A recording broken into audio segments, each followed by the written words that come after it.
सुनहरी चिड़िया और सुनहरे हंस। एक समय की बात है जब राजस्थान प्रदेश में एक शक्तिशाली राजा राज्य करता था। झीलों की नगरी में उसका भव्य राजमहल स्थित था।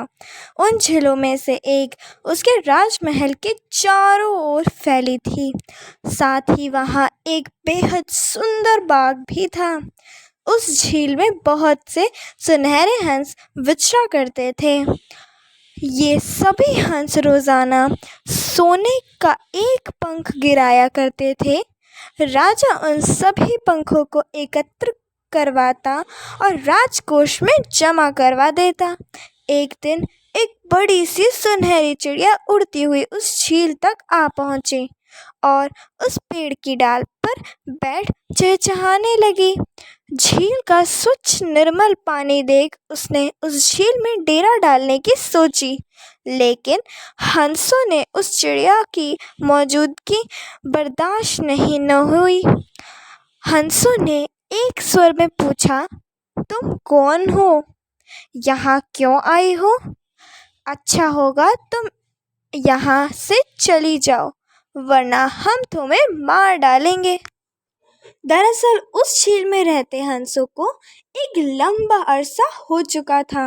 वह हर अनजान पक्षी से ऐसा ही दुर्व्यवहार करते थे। उनका मानना था कि इस झील पर केवल उन्हीं का अधिकार है। सुनहरी चिड़िया बोली, क्यों? क्या यह झील राजा के इलाके में नहीं आती? जरूर आती थी, हंसों ने उत्तर दिया, पर अब नहीं। हमने यह स्थान राजा से खरीद लिया है। हमारी आज्ञा लिए बिना अब राजा भी यहाँ नहीं आ सकता। बात आई समझ में? अब तुम यहाँ से चलती बनो। बेचारी सुनहरी चिड़िया मन मसहूस कर रह गई। सुनहरी चिड़िया वहां से उड़कर बाग में आ पहुंची और राजा के आने का इंतजार करने लगी, जो वहां नित्य टहलने आया करता था। कुछ ही देर बाद अपने अंगरक्षकों के साथ राजा वहां आ पहुंचा, सुबह की सैर करने। तब सुनहरी चिड़िया उड़कर राजा के पास पहुंचकर बोली, महाराज, मैं दूर देश से उड़कर आपकी इस सुंदर राजधानी में पहुंची हूँ। मैं यहीं रहना चाहती हूँ, लेकिन महल के पास वाली झील में रहने वाले हंसों ने मुझे वहां से भगा दिया है। वह बहुत बदतमीज हैं।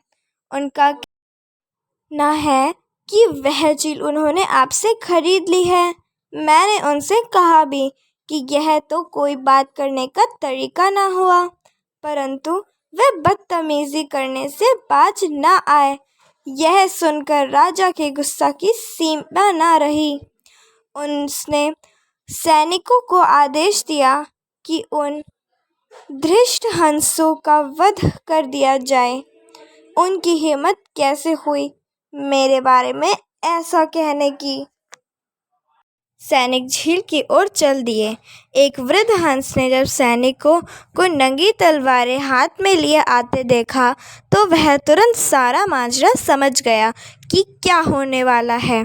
उसने सभी हंसों को एकत्र किया और कहा, अब हमें किसी अन्य झील में ठिकाना बनाना होगा, क्योंकि राजा के सैनिक हमें मारने के लिए आ रहे हैं। पहले तो सभी हंस यह बात सुनकर मुस्कुरा दिए। उन्होंने सोचा कि सैनिक तो रोज ही आते हैं सोने के पंख एकत्र करने, लेकिन जब बुद्धि में स्थिति की गंभीरता समाई तो वृद्ध हंस की सलाह पर अन्य हंस ने अमल किया और सैनिकों के वहां पहुंचने से पहले ही उड़ चले। इधर एक अजनबी की सलाह मानने पर राजा पछताने लगा कि क्यों उसने सुनहरे हंसों को मारने की आज्ञा दी। अब उसे रोजाना सोने के पंख कैसे मिल पाएंगे? अपने बुरे स्वभाव के कारण सुनहरे हंस झील को छोड़कर जाने को विवश हो चुके थे।